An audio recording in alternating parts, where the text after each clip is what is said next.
दोस्तों, बिहार में वोटर अधिकार यात्रा के दौरान तेजस्वी यादव घायल हो गए हैं। हालांकि उन्हें बहुत ज्यादा चोट नहीं आई है, लेकिन जो शुरुआती जानकारियां बताई जा रही हैं उनके मुताबिक तेजस्वी यादव जब ये यात्रा बेतिया पहुंची थी, उस दौरान काफी ज्यादा जो लोगों का हुजूम है, लोगों की जो भीड़ है, वो उनकी कार के पास आ रही थी और इस वजह से ही जब वो लोगों से हाथ मिला रहे थे, उसी दौरान उनका हाथ कार के गेट में दब जाता है, जिस वजह से उन्हें हल्की चोट आ जाती है। हालांकि ज्यादा सोचने वाली कोई बात नहीं है। उनकी यात्रा अभी भी कंटिन्यू कर रही थी और इसके बाद भी वो कंटिन्यू करती रही। उनके हाथ में हल्की फुल्की चोट लग जाती है, इसके बाद वो अपने हाथ को झटकते हुए दिखाई देते हैं। इनकी बहुत ज्यादा तस्वीरें उस टाइम की सामने नहीं आई है, क्योंकि जो फीड हमें मिली है, जो तस्वीरें अभी तक सामने आ रही हैं, उनके मुताबिक ये इस यात्रा में बहुत ज्यादा भीड़ बेतिया में देखने को मिल रही थी। बेतिया में जो काफिला चल रहा था, राहुल गांधी जिस पर बैठे हुए थे, जिस पर तेजस्वी यादव बैठे हुए थे, इसके अलावा भी जो महागठबंधन के लोग हैं वो एक खुली जीप में सवार थे और जब वो काफिला चल रहा था तो काफिले के दौरान जो काफिले के इर्द गिर्द, उनकी कार के इर्द गिर्द बहुत ज्यादा संख्या में लोग पहुंच रहे थे उनसे हाथ मिलाने के लिए, उनसे अपनी बात कहने के लिए, उनसे अपनी बात बताने के लिए बहुत ज्यादा संख्या में लोग आसपास आ जा रहे थे।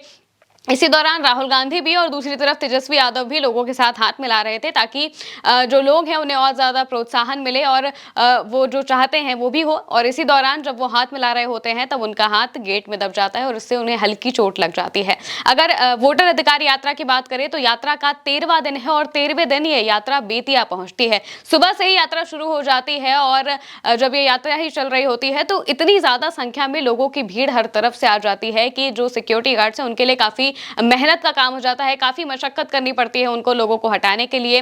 हालांकि राहुल गांधी और तेजस्वी यादव इस दौरान बिल्कुल काम दिखाई दिए, क्योंकि जो लोगों का प्यार है वो उन्हें लगातार मिल रहा है। लोग भारी संख्या में यात्रा पर पहुंच रहे हैं, उन्हें सुनने के लिए पहुंच रहे हैं, उन्हें देखने के लिए, उनसे हाथ मिलाने के लिए काफी ज्यादा उत्साहित हो रहे हैं, काफी ज्यादा उत्सुक हो रहे हैं। इसके अलावा अभी तक यात्रा में क्या कुछ हुआ है वो भी हम आपको बता देते हैं। दरअसल यात्रा के 13वें दिन राहुल गांधी ने महात्मा गांधी को श्रद्धांजलि दी और बेतिया के चनपटिया से ये यात्रा की शुरुआत हुई थी।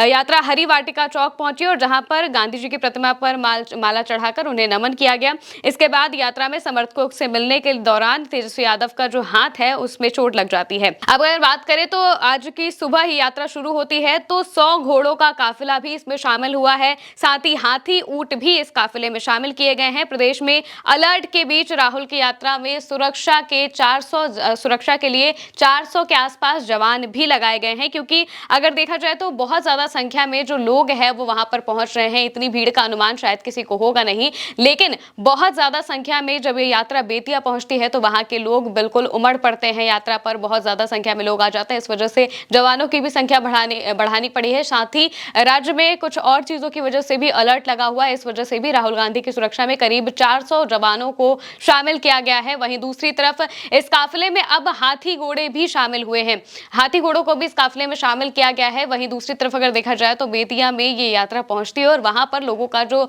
भीड़ है, जो जमावड़ा है, जो अगर कहें कि उमंग है जो लोगों के बीच राहुल गांधी से मिलने के लिए, तेजस्वी यादव से मिलने के लिए, उनसे हाथ मिलाने के लिए, वो साफ तौर से देखने को मिल रही है। वोटर अधिकार यात्रा फिलहाल पूरी तरीके से सक्सेसफुल बताई जा रही है। आने वाले दिनों में अखिलेश यादव भी इस यात्रा में शामिल होने वाले हैं और इसके बाद इसका रंग और ज्यादा चढ़ जाएगा और ज्यादा निखर कर सामने आएगा, क्योंकि लगातार इस यात्रा की जो सफलता है वो देखने को मिल रही है। वहीं बता दें कि बेतिया से ये जो यात्रा है वो नौतन प्रखंड होते हुए गोपालगंज जिले में प्रवेश करेगी। कांग्रेस सांसद तनुज पुनिया को इस पूरी यात्रा का प्रभारी बनाया गया है और 1 सितंबर को पटना में ये यात्रा खत्म होगी। पटना में जब ये यात्रा खत्म होगी तो बहुत सारे जो इंडिया गठबंधन के साथी हैं उनके पहुंचने की आशंका जताई जा रही है और बहुत बड़ा कार्यक्रम होगा पटना में। समापन जो समारोह होगा वो बहुत बड़े तरीके से किया जाएगा। इससे पहले अभी फिलहाल तो यात्रा चल रही है और यात्रा के दौरान जो तस्वीरें सामने आ रही हैं वो सचमुच देखने लायक है, क्योंकि बिहार में बदलाव की ये तस्वीरें दिखाई दे सकती हैं। क्योंकि जिस तरीके से राहुल गांधी से मिलने के लिए, तेजस्वी यादव से मिलने के लिए लोगों की भीड़ उमड़ रही है, वो ये बताती है कि बिहार के लोग कितने ज्यादा उत्सुक हैं राहुल गांधी को और तेजस्वी यादव को देखने के लिए। इसके अलावा जो चीजें चल रही हैं बिहार में, उनका कितना ज्यादा असंतोष लोगों के बीच में फैल गया है बिहार में जो सरकार है उसके खिलाफ। इस वजह से ही यात्रा में बहुत ज्यादा संख्या में लोगों का जमावड़ा देखने को मिल रहा है। वहीं इसी बीच तेजस्वी यादव के घायल होने की भी खबर सामने आ जाती है। हालांकि उन्हें बहुत ज्यादा चोट नहीं लगी है, वो बिल्कुल ठीक है, बिल्कुल स्वस्थ है, उनके हाथ में हल्की चोट लग गई थी। फिलहाल के लिए मेरे साथ इतना ही। आप देखते रहिए उल्टा चश्मा यूसी।